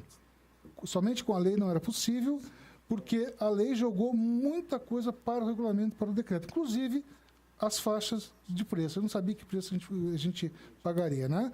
Mesmo assim, é possível já, alguns casos pontuais, né, ser emitidos títulos, né? Acho que aqui não tem nenhum estágio avançado, mas tem outro estado, nós estamos com alguns títulos já sendo emitidos, inclusive. DF, a gente emitiu alguns agora recentemente, né? Nós indicamos para a regional que, havendo dúvidas, nos consulte.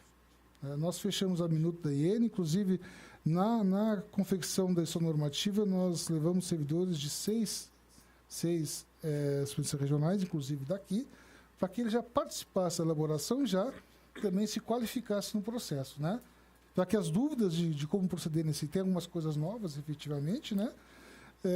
Sim, mas o fato de não ter a IN ainda pronta não é impeditivo para que se rode a política de regulação fundiária, né? Essa é uma. E em 30 dias a gente acha que também está publicado, né, aprovado pelo Conselho Gestor, a normativa principal. Outras mais que a gente viu, tem uma série que está fazendo, ainda vão levar alguns meses, 2, 3 meses aí pela frente, né? Mas, como eu falei, em agosto a gente quer dar essa questão normativa por encerrado, né? Essa é a nossa meta lá. A gente tem sido bastante coerente com nossas metas que a gente tem colocado, tem conseguido cumprir praticamente todas, né? Com bastante esforço da nossa turma aí, que tem se largado dos estados para nos ajudar lá. Não sei se cheguei a conseguir responder tudo. Isso significa, então, que em função da questão orçamentária, claro que tem previsão de programa em PPA e LDO, enfim. Sim. No decreto de encaminhamento, então, por GU, já vai, no encaminhamento do decreto, para ir para a Comissão de Orçamento, para votar o orçamento, já vai a rubrica própria, então, em relação a essa matéria, é isso? Nós estamos abrindo agora a discussão do novo orçamento, lá interna no INCRA, nós já vamos pontuar isso. Exato, porque a segurança, em termos de execução orçamentária, ela tem que estar contida. Eu falo que eu fui 6 anos da Comissão de Orçamento como deputado federal. E se não tiver contida no decreto de encaminhamento, há uma certa dificuldade, porque aí vai ter que mexer na peça orçamentária. Então, se já vai com... Porque isso que aconteceu, por exemplo, na assistência social. A assistência social foi mandado o orçamento sem no decreto não foi o encaminhamento de rubrica, que depois ia fazer através de remanejamento. Então, a minha dúvida, o senhor tirou agora. Então, no decreto de encaminhamento já vai, então, a rubrica específica. Isso a gente já vai colocar uma rubrica específica de um valor X, que não é esse montante todo, mas que garanta a quantidade de algumas políticas, né? Mas vamos continuar demandando, junto aos parlamentares, um apoio também para que a gente, em caso específico, consiga um apoio maior. Na hora que tiver o fechamento, tiver o comitê de receita, chega lá e... Isso aí. A palavra continua aberta. Alguém tem algum questionamento?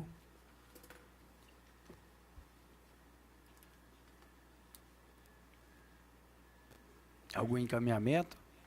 Então, quero agradecer, doutor Stanislau, pela sua apresentação, né?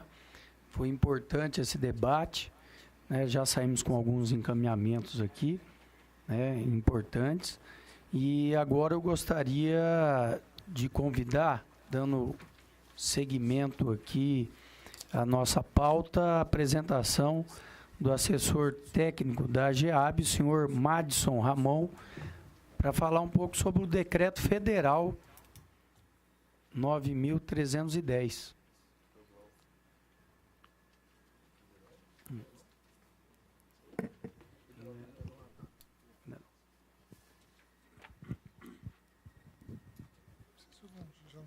Acho que eu vou deslocar para lá. Deixa à vontade aqui. Não, deixa que eu vou lá. Quanto espaço.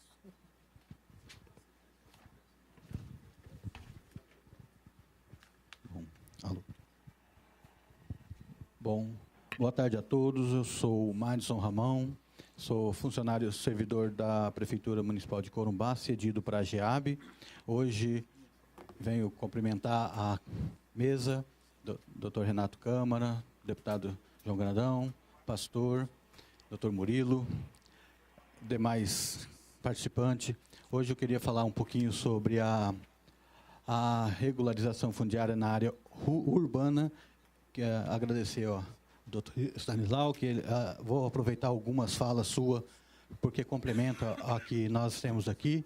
Vou deixar para vocês, se vocês quiserem acompanhar no decreto que está disponível para vocês, eu deixei o número do artigo que está relacionado com cada fala que a gente colocou aqui no slide. Vou procurar ser o mais breve possível, esse assunto é bastante extenso e alguns slides eu vou até passar bem mais rápido, que provavelmente vai ser bem mais proveitoso. Depois eu vou deixar à disposição de vocês. Bom, a lei da regularização fundiária já está bastante debatida aqui, que é a 13.465 de 2017, e em março de 2018, dia 15 de março de 2018, saiu o decreto 9.310 para que complementa a nossa, que regulamenta a lei de regularização fundiária. Bom, o decreto ele diz assim: institui as normas gerais e os procedimentos aplicáveis à regularização fundiária urbana e estabelece os procedimentos para avaliação e alienação de imóveis da União. Ele vai falar um pouquinho sobre a regularização fundiária urbana e também da regularização dos imóveis da União. Qual que é o objetivo dessa fala, dessa explanação? É demonstrar as regulamentações da Lei 13.465 e as quais foram instituídas através do Decreto 9.310. A Lei 13.465 de 2017, ela trata da regularização fundiária urbana, a REURB-S e a E, bem conhecida já de vocês, já foi falado inúmeras vezes sobre isso, a qual trouxe alterações importantes e profundas que terão efeitos benéficos para os entes federados e para os futuros beneficiados da regularização fundiária. Essa lei, essa parte da regularização fundiária urbana, ela alterou o capítulo 3 da Lei 11.977 de 2009, então, essa lei aqui extinguiu, né, o capítulo 3 da 11.977. Acho que a importante, entre outras leis, né, mas a mais importante é essa. O artigo 3º do decreto, ele começa a alterar o artigo 11 da Lei 13.465.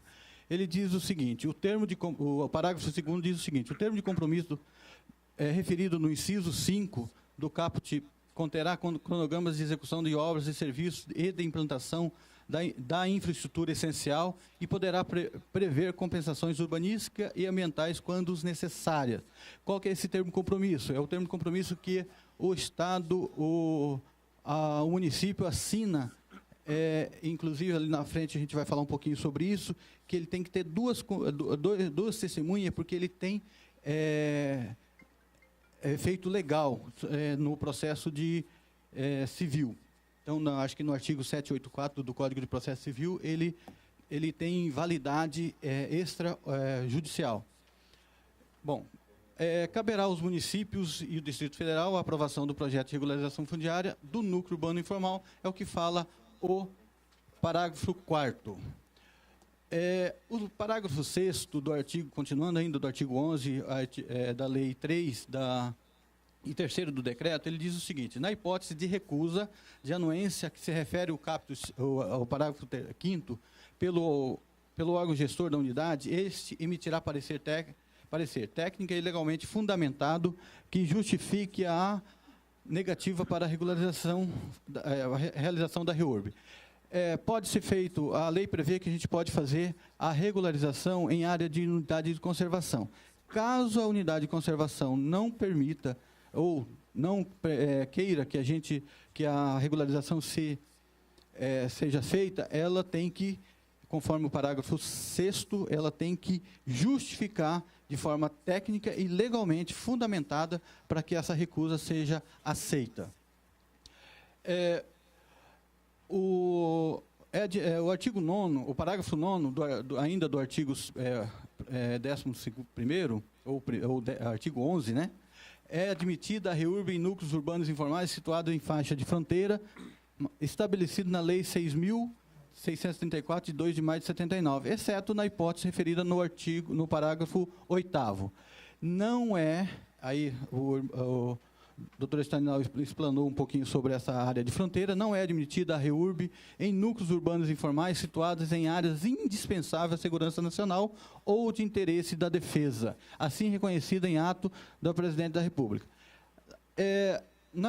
Nos parágrafos seguintes, eles vão falar, vai justificar e explicar o que são essas áreas indispensáveis à segurança nacional, quais que são as áreas de instalação de serviços de bens públicos. Isso aí está tudo descrito bem, fica à vontade.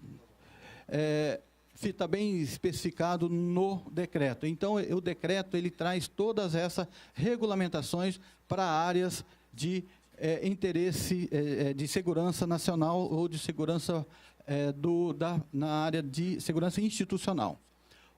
O que mais interessa para nós aqui, acho que é o parágrafo 13 e o 14, que é o que diz o seguinte: o disposto na lei número 13465, a nossa lei, e neste decreto, se aplica aos imóveis localizados em área rural, desde que a unidade imobiliária tenha área inferior à fração mínima de parcelamento prevista na lei 5868 de 72, onde diz que a lei de parcelamento tem que ter o módulo mínimo. Então, se ela está abaixo do mínimo, pode-se ser regularizada desde que siga o que está descrito na Lei 5868. E o parágrafo 4º, o 14, parágrafo 14, diz o seguinte: após a REURB dos núcleos urbanos informais situados em áreas qualificadas como rurais, os municípios e Distrito Federal poderão efetuar cadastramento das novas unidades imobiliárias para fins de lançamento de tributo municipal. Então, ela está permitindo aqui que naqueles distritos ou áreas rurais pode ser cobrado com núcleo informal e urbano, né, que são os núcleos urbanos, em áreas rurais, pode ser cobrada os tributos municipais. Aqui fala um pouco também sobre o decreto regulamenta também a aprovação ambiental. Diz assim no parágrafo 1º do artigo 4º do decreto: cabe aos municípios do Distrito Federal a aprovação do projeto de regularização do núcleo urbano informal e também a aprovação do estudo técnico ambiental. Acho que isso é meio redundante, mas diz no caso de REURB-S, quando houver estudo técnico ambiental, conforme o parágrafo 5º, este deverá comprovar que as intervenções da regularização fundiária implicam a melhoria das condições ambientais em relação à situação de ocupação informal anterior, com a adoção das medidas nele preconizadas, e deverá conter os elementos previstos no artigo 64 da Lei 12.651. A Lei Ambiental 12.651 é de 2012, é que regulamenta toda a aprovação ambiental da regularização, seja ela S, que é social, ou seja ela específica. No caso de específica, o artigo seguiu o artigo 65 da Lei 12.465. E o parágrafo 7º do decreto diz o seguinte: para fins de regularização ambiental, ao longo dos rios ou de qualquer curso d'água, será mantida a faixa não edificável com a largura mínima de 15 metros de cada lado. Havia uma discussão sobre essa questão de metragem, quantos metros poderia ser afastada dos rios ou de qualquer curso d'água. Aí o decreto já trouxe essa regulamentação para que fique claro o que se pode regularizar na faixa ao longo dos rios e do curso d'água. Continuando a aprovação ambiental ainda, em áreas urbanas tombadas como patrimônio histórico, aí segue a lei do patrimônio histórico. No Mato Grosso do Sul, tem alguns municípios que têm patrimônio histórico tombado, mas eu creio que não tem nenhum em área de preservação ou área ambiental que seja bastante questionada. No caso que eu conheço, algumas áreas tombadas, no caso de Porto Murtinho, de Corumbá, Ladário. Aqui em Campo Grande também tem algumas áreas tombadas, mas aí segue-se a lei do patrimônio histórico. Os estudos de que trata esse artigo deverão ser elaborados por profissionais legalmente habilitados e estar compatibilizados com o projeto da regularização fundiária e conter, conforme o caso, os elementos constantes no artigo 64 e 65 da Lei 12.465. Bom, isso também é redundante, mas tem que estar escrito para funcionar, para o servidor público, tem que estar escrito o que a gente tem que fazer, então está definido aqui que tem que ser legalmente habilitado. No artigo 13º ou 13 da Lei 13.465, regulamentado pelo artigo 5º do decreto, ele fala um pouquinho sobre as REURB, a regularização social e a regularização específica. No mesmo núcleo informal, núcleo urbano informal, poderá haver duas modalidades de REURB, duas modalidades de regularização, desde que a parte que seja ocupada predominantemente por população de baixa renda é regularizada por meio de REURB-S, e o restante do núcleo por REURB-E. Pode ser REURB-S, específica social, a social, para que vocês já estão acostumados a ver ou ouvir, aquelas que são isentas das custas e emolumentos cartoriais, e aí as demais, é o que tem que pagar pela conta mesmo, né? Então, dentro do núcleo urbano, onde foi constatado para que tenha que fazer a regularização, há possibilidade, então, de ter as duas modalidades. Não é necessariamente ter só a REURB-S ou só a REURB-E. A regularização fundiária, o parágrafo 6º, de núcleos urbanos informais constituídos por unidades imobiliárias não residenciais, poderá ser feita por meio de REURB-E. Aquelas unidades, aquelas casas, aqueles lotes que não tá habitada ou que está por comércio, passa a ser, então, regularizada pela REURB-E específica, ou seja, quem paga a conta. Parágrafo 7º do artigo 5º do decreto diz o seguinte: a classificação da modalidade de REURB de unidades imobiliárias residenciais ou não residenciais integrantes do núcleos urbanos informais poderá ser feita a critério do município ou do Distrito Federal, ou, quando for o caso, dos Estados e da União, de forma integral, por parte, ou de forma isolada por unidade imobiliária. O decreto, ele diz, nesse parágrafo, que nós podemos fazer a parcial. Então, podemos fazer a regularização, aí vai depender do ente federado, do município ou do Estado, de que forma ele quer regularizar. Tem núcleos urbanos que você consegue regularizar praticamente tudo, mas tem muitos núcleos urbanos que você não consegue regularizar, nem por isso deixa de lado. Regulariza-se aquilo que é possível e aquilo que está com mais complicações começa a regularizar posteriormente. Não deixa de regularizar da mesma forma. E no caso da REURB-S, o artigo 6º, ele diz que a classificação da REURB, na REURB-S, a composição ou faixa de renda familiar para a definição da população de baixa renda poderá ser estabelecida em ato do poder público municipal ou distrital, consideradas as peculiaridades locais e regionais de cada ente federativo. Quem define qual que é a faixa de baixa renda é o município ou o distrito. Não é o Estado, nem a União. Quem define é aquele poder executivo que está lá na ponta, é o que está lá no município, é o que sabe, que conhece a realidade de cada população, é ele que define o quanto será essa baixa renda. Porém, no parágrafo único, ele diz assim: a renda familiar prevista no caput não poderá ser superior ao quíntuplo do salário mínimo vigente no país. Ou seja, a renda familiar não pode ser superior a por volta de R$ 191 hoje. É bastante baixa, considerada em alguns locais do Estado.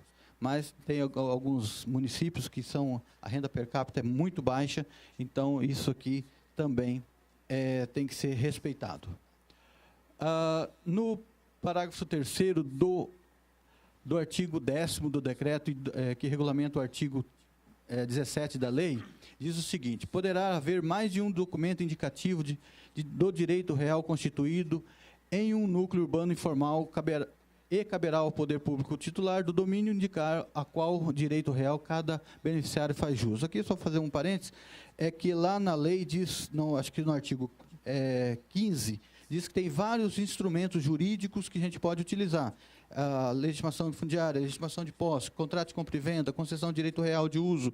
E aí, aqui no decreto, a gente tinha aquela dúvida que, quando você começa a regularizar por legitimação fundiária, teria que ser todos por legitimação fundiária? Não, aí o decreto vem e regulamenta isso. Diz que pode ser vários instrumentos jurídicos.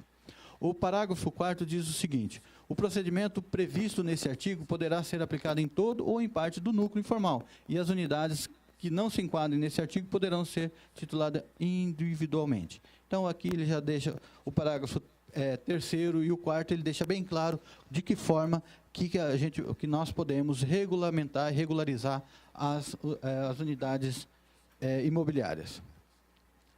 Bom, continuando o artigo 10º ainda do decreto, ele diz o seguinte: a listagem dos ocupantes de instrumento indicativo de direito real constituído poderão ser encaminhados aos cartórios de registro de imóvel em momento posterior ao registro da CRF. Não precisamos parar a emissão da certidão de regularização fundiária para enviar a lista dos ocupantes. Podemos fazer posteriormente. Vamos enviar a certidão de regularização fundiária de uma área da União ou do Estado, do Estado ou do município, e registrar todo no município. Depois a gente retitula por cada morador. Isso tudo para regularizar, está fazendo esse parágrafo 5º, ele está fazendo de tudo para regularizar a área que está com a sua matrícula irregular. No parágrafo 6º, diz que na REURB-S promovida pela União, pelo Estado ou pelo Distrito Federal em áreas de suas propriedades, caberá a este a definição do instrumento indicativo de direito real constituído e a listagem dos ocupantes a serem beneficiados, que poderão ser encaminhados ao cartório de registro de imóveis juntamente com a CRF ou em outro momento posterior, conforme previsto no artigo 5º. Só um esclarecimento, fica à vontade. Só um esclarecimento aqui, é que na lei ele não deixava claro que o Estado poderia fazer esse tipo de ação. Essa ação, quando a matrícula está no nome do Estado, o Estado pedia para o município fazer toda a ação. Hoje não. Se aqui em Campo Grande tem uma área que está titulada no nome do Estado, o Estado faz todo o processo. Quem emite a CRF é o município, mas todo o processo pode ser feito pelo Estado e isso não estava previsto na lei. No artigo 23 da Lei 13.465, onde trata da legitimação fundiária, que foi regulamentado pelo artigo 16 do decreto, diz o seguinte: a CRF será acompanhada exclusivamente pelo projeto de regularização fundiária aprovada, a listagem dos ocupantes, com a sua qualificação e a identificação das áreas ocupadas. Parágrafo 6º. As unidades que não tenham sido regularizadas por meio de legitimação fundiária poderão ser regularizadas por meio de outro instrumento previsto em lei, conforme o parágrafo 8º. Então, aquilo que eu disse, às vezes a gente ficava em dúvida quando a gente ia titular uma lei, titular uma área, se poderia fazer entre legitimação fundiária, legitimação de posse, contrato de compra e venda, título de concessão de direito real de uso. Aí o decreto veio e diz que pode sim, ele está regulamentando, que define que pode ser feito entre todos os outros instrumentos que está previsto em lei. Artigo 25 da lei, regulamentado pelo artigo 18, 19 e 20 do decreto, é sobre a legitimação de posse. Aqui também tinha algumas dúvidas, mas já foi esclarecida com esse decreto. O possuidor pode, para fins de contar do tempo exigido pela legislação específica, acrescentar à sua posse a dos seus antecessores nos termos estabelecidos no artigo 1246 da Lei do Código Civil, que está descrito no parágrafo 3º do artigo 18 da legitimação de posse. Também a gente já previa isso, o Código Civil já trazia essa possibilidade, só que não estava escrito isso não estava regulamentado isso na Lei 13.465, e aí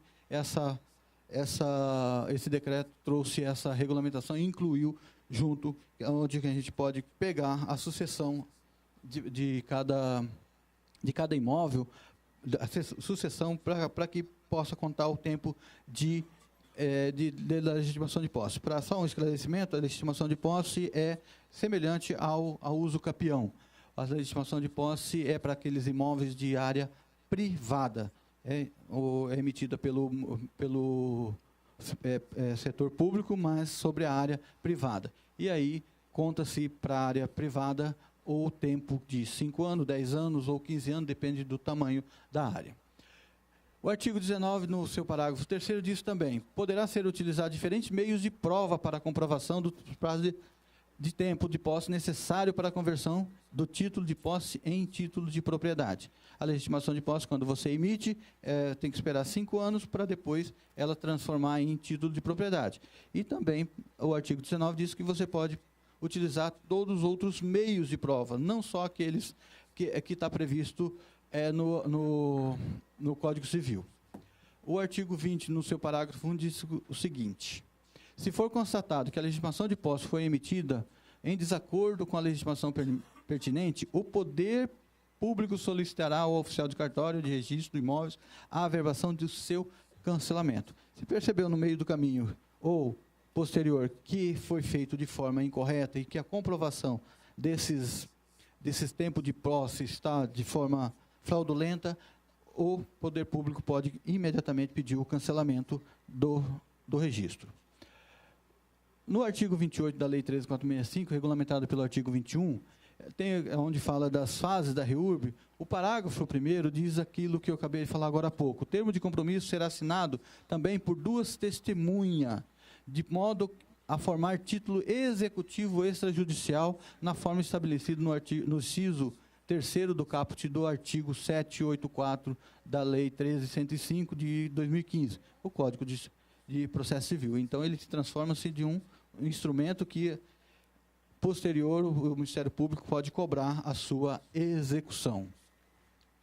O artigo 28 da lei, regulamentado pelo artigo 21, diz o seguinte, no parágrafo 2º: a elaboração do projeto de regularização fundiária é obrigatória para qualquer REURB, qualquer tipo de regularização, independente do instrumento que tenha sido utilizado para a titulação, exceto na hipótese prevista no artigo 69 da Lei 13.465.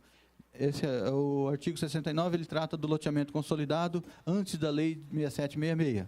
Então, aí no artigo 69 diz lá tudo o que é necessário para fazer a regularização fundiária através dessa hipótese, desse artigo.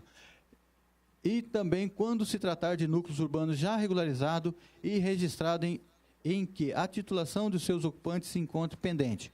Nesse caso aqui, para aqueles que já têm, os lotes que já têm matrículas individualizadas, não é necessário, então, fazer o projeto de regularização fundiária. Não precisa seguir todo aquele espaço, desde do levantamento plano altimétrico, da licença ambiental e tudo mais, vai direto vai direto para registro sem precisar do projeto de regularização. Então, só nesse caso que é dispensado, nesses 2 casos que são dispensados o projeto de regularização fundiária.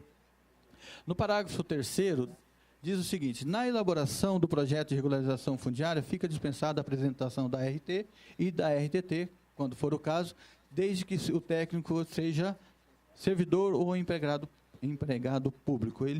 Esse parágrafo 3º do artigo 21, ele reproduz o artigo 36, parágrafo 5º da lei. Então, só para ilustrar, ele está deixando claro novamente que não fica dispensado a RT e a RTT quando se tratar de servidor público que assine o projeto, tá? Das impugnações. Eu trouxe essa parte da impugnação aqui, mas não vamos bater em todas elas. Depois, com mais tempo, eu vou disponibilizar esse slide para a frente parlamentar, para daí quem tiver mais dúvida, dar uma olhada. Mas eu vou só colocar em alguns, que é o caso do parágrafo 3º. O Poder Público Municipal ou Distrital poderá promover alterações no projeto de regularização fundiária em decorrência do acolhimento total, parcial das impugnações. Não se para o projeto de regularização fundiária porque foi impugnado. Se ele for impugnado total, claro, aí já é uma outra história. Mas se ele for parcial, continua o projeto de regularização e deixa aquela parte que está impugnada para mais para frente, para não parar mesmo o projeto de regularização fundiária. O parágrafo 7º e o 8º, ele diz ali algumas coisas da impugnação, que implica a perda de eventual... O 8º diz: a notificação conterá advertência de que a ausência de impugnação implicará a perda de eventual direitos de que o notificado titularize sobre o imóvel objeto da REURB. Então, só diz ali que a impugnação, se caso a pessoa não se manifestar, ele vai perder o direito, tá? O 10º também, o parágrafo 9º e o 10º trata também das impugnações.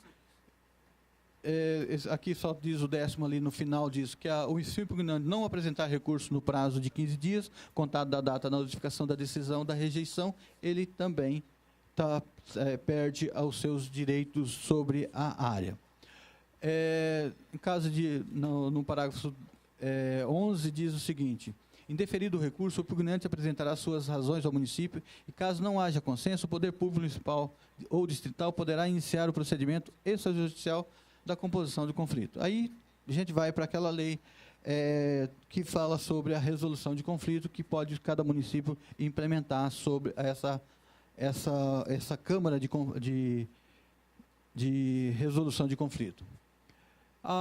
No parágrafo 12, ele diz que como que considera infundadas as impugnações. Não vamos ater bastante até a esse detalhe. E no parágrafo 15, no caso de REURB-E, no caso de REURB específica, compete ao requerente legitimado fornecer as certidões que comprovem a titularidade do domínio da área. Isso já é redundante, claro, se ele pediu, ele tem que comprovar com todos os documentos que ele é proprietário daquela área. Providenciar o levantamento topográfico já referenciado e apresentar o memorial descritivo da área e a planta do perímetro do núcleo urbano informal com demonstração, quando possível, das matrículas ou das transcrições atingidas. Eu vou acelerar um pouquinho, porque o tempo está correndo, tá? O decreto traz 4 artigos, acrescenta 4 artigos, mas rapidamente para a gente falar sobre o artigo 28, ele descreve o que é necessário para um levantamento topográfico. Não vamos ater nesse detalhe, aí cada profissional que for fazer o levantamento topográfico tem que seguir o que está aí. O artigo 29, ele continua dizendo sobre o levantamento topográfico e dizendo que tem que seguir o que está disposto na ABNT. E vamos... Só o parágrafo 3º do artigo 29 do decreto, artigo 29 do decreto, ele diz o seguinte: o erro posicional esférico do vértice definidor do limite deverá ser igual ou menor a 8 centímetros. Só para deixar claro que é admitido esse erro, no máximo 8 centímetros. No máximo 8 centímetros de raio. de raio. Então, é só para fazer esse detalhe, porque a gente tem que tomar cuidado que a área urbana tem que ter um pouco mais de atenção sobre os erros. O levantamento topográfico, tal, isso aqui também não vamos parar muito. Vamos lá no artigo 35 da lei e o artigo 30 do decreto. O cronograma físico de serviços e implantação de obras de infraestrutura essencial, compensação urbanística e ambientais e outras, quando houver, definida por ocasião da aprovação do projeto de regularização fundiária, ela tem que seguir esses termos. Termo de compromisso assinado pelos responsáveis públicos ou privados para o cumprimento do cronograma físico. Vamos bater nessa tecla de novo, tem que ter a assinatura de todo mundo. Bom, isso aqui é na regularização de núcleo urbano informal, já possui, aqui sim, no parágrafo 1º do artigo 30 diz o seguinte: na regularização de núcleo urbano informal que já possua infraestrutura essencial implantada e para a qual não haja compensação urbanística ou ambientais ou outras obras e serviços a serem executadas, fica dispensada a apresentação de cronograma físico e financeiro. Então, para aqueles lotes, daqueles núcleos urbanos informais que já estão consolidados, é o caso que nós estamos trabalhando intensamente, já fica dispensado bastante coisas da lei. Aqui o projeto urbanístico indicará as unidades, ainda do projeto urbanístico.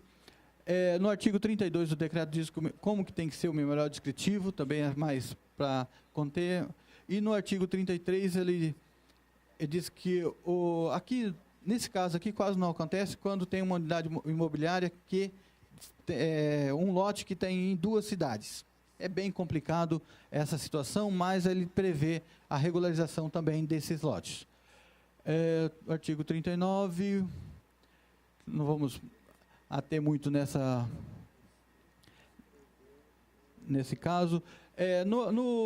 No parágrafo 4º do artigo 36 do decreto, que regulamenta o artigo 39, diz assim: na RUBS da área risco, que comporte eliminação, a correção, a administração, o Poder Público Municipal ou Distrital providenciará a realocação dos ocupantes do núcleo urbano informal a ser regularizado. Quem decide, cada um da área que vai ser regularizada, seja lá em área de risco ou área de preservação, sempre o município. Artigo 40 da lei, não vamos falar sobre isso. A única coisa que eu quero agora, para finalizar, é sobre o registro. O registro do projeto aprovado importa. O registro dos direitos reais indicado na CRF, junto às matrículas do lote, dispensada a apresentação de título individualizado. Isso já está previsto na lei. Mas o que não estava ainda previsto era que, para fins de disposto nesse decreto, o registro dos direitos reais ao beneficiário, que trata o inciso 3º do parágrafo 1º, compreende dos títulos provenientes de quaisquer dos institutos jurídicos e instrumentos de aquisição previstos na Lei 13.465. São aqueles que eu te falei. Concessão de direito real de uso, legitimação de posse, legitimação fundiária. E, para finalizar, na falta de indicação dos beneficiários dos direitos reais na CRF, será feito o registro do projeto de regularização fundiária com abertura de matrícula para cada unidade imobiliária e o direito real será registrado posteriormente por meio de título individual e conforme disposto no artigo 10 do decreto. Tá, gente, tem mais coisas para falar, vou deixar à disposição para vocês, agradeço imensamente a apresentação, a paciência de vocês. Obrigado. Nós que agradecendo, Madison, eu gostaria de fazer um encaminhamento, pedir para o Jadir. Nós tivemos audiência pública lá em Juti, Jadir, e eu estava querendo relembrar aqui a discussão na Câmara de Vereadores, qual que foi a dúvida que existiu lá, e teve um debate, e eu acabei não formulando aqui a pergunta. Conseguiu responder aqui? Você tem essa dúvida, não?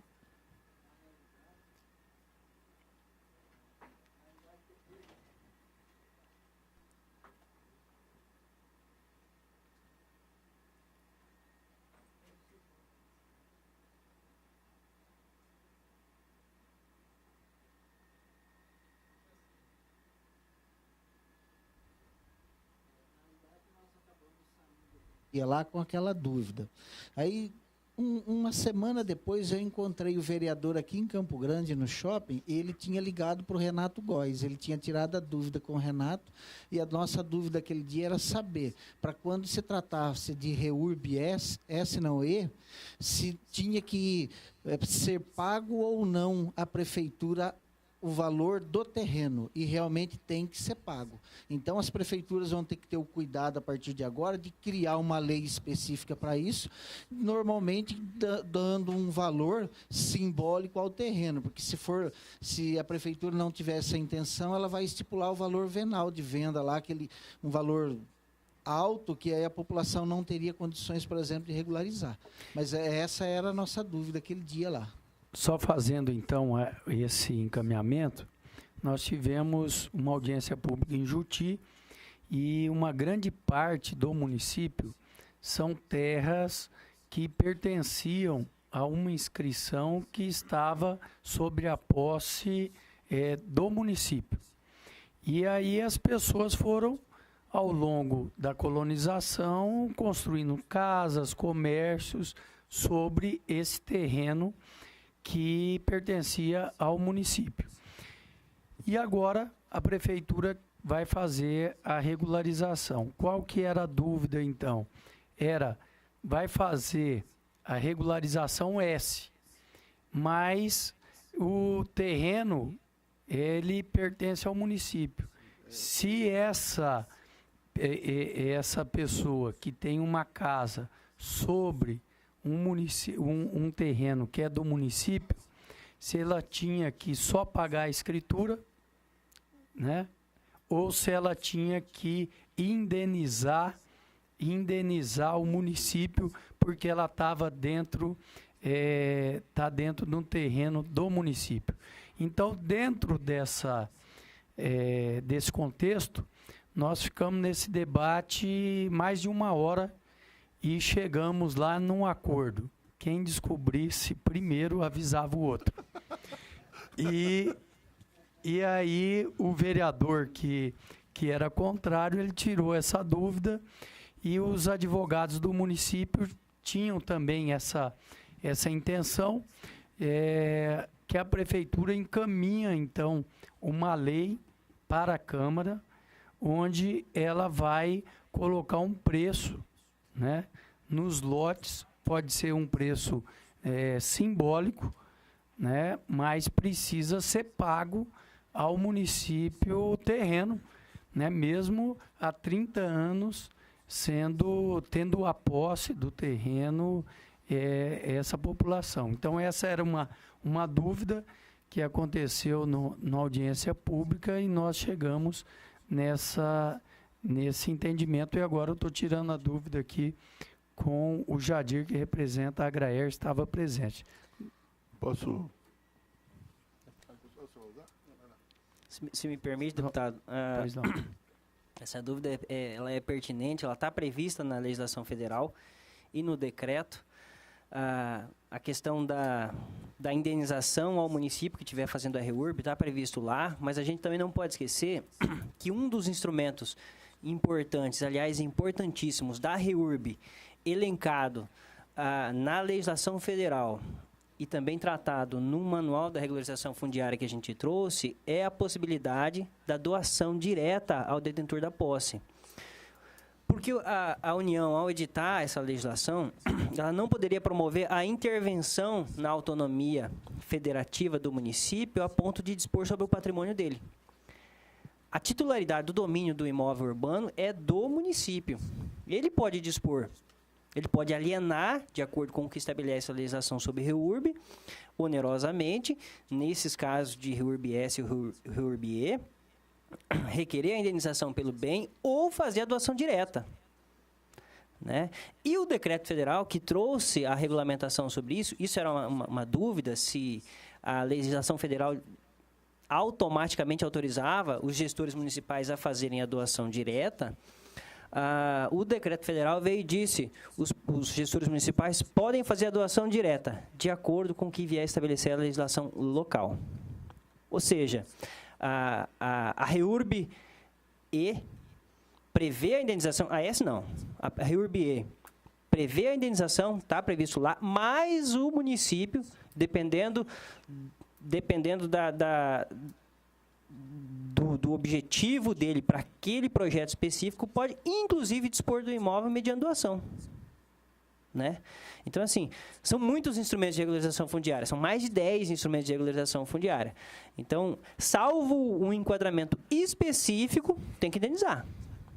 Mas eu tenho procedimentos diversos para poder fazer essa regularização fundiária que tem que ser abordados de acordo com cada situação. Né? A gente, de fato, tem municípios onde o município, o particular, muitas vezes, ele pagou pelo título. Isso só nunca foi documentado. E hoje eu vou cobrar dele de novo, né? Eu, gestor. Então, muitas vezes, o município tem a intenção, na verdade, de falar, gente, a falha foi nossa e agora nós estamos dentro de um processo de REURB corrigindo a falha, legitimando algo que já é de vocês. Aí eu tenho legitimidade até para propor e tratar disso dentro de uma legislação municipal sobre REURB, a questão da doação, né? Agora, fora dessas hipóteses, aí sim, a gente volta para o panorama geral que prevê. Se não for REURB-S, se for REURB-E, você tem que indenizar o custo do processo, o custo registral dele e indenizar pela propriedade que o município ou o outro poder público dispõe em relação a esse interessado. Deputado João Grandão. Tá, no dia que veio, da audiência pública, aqui, em relação a isso, que estava um debate colocado e não tinha o decreto ainda que regulamentava. Havia uma confusão danada no artigo da lei, porque confundia o REURB-S em determinado momento com o REURB-E. Em determinada situação, havia uma verdadeira confusão jurídica entre um e outro. Porque poderia, em relação ao REURB-S, tinha uma possibilidade de fazer uma legislação específica para atender o interesse do REURB-S, e aí tinha determinadas situações que a própria causa, entendeu, da regularização confundia um REURB com o outro. Como é que vocês veem? Está claro agora? Agora está definido o que é REURB-E e o que é REURB-S? Para vocês está claro isso? Ficou definido? Então tá bom. Não sei se vocês estavam... Eu, inclusive, fiz esse questionamento. Porque do jeito que estava no artigo, se não me engano, artigo 5º, parece, da lei, não me lembro o artigo, era uma verdadeira confusão. Em determinado momento, atendia como REURB-S. Se tivesse interesse, o município podia fazer REURB-S. Se não, podia fazer REURB-E. Se isso, então, está bem definido, aí tranquilo, porque estava uma verdadeira confusão. Ah, tá. Agora, por parte de renda. Tranquilo, então, de boa. Só vamos fazer o debate para os telespectadores nos acompanhar. Inclusive, é possível, dentro de um núcleo, eu ter condição, pela questão de renda, ter pessoas cadastradas entrarem no S e outras entrar no específico. Só que agora, então, me perdoa, desculpa interferir, mas agora, então, com o decreto ficou definido isso, porque antes era uma verdadeira confusão em relação a isso. Sim, a partir da estipulação da renda, aí vai entrar assistência social antes na frente, que vai identificar as que têm condições de entrar no E e as que serão social. Então, no mesmo espaço geográfico, pode ter regularização através do REURB-S? Alguns municípios têm regularizações com essas características. Legal, boa. Mais alguma colocação, alguma contribuição? Passamos para os assuntos gerais, dando continuidade ao primeiro debate, deputado João. Como encaminhamento aqui, eu proponho nós provocarmos, né, a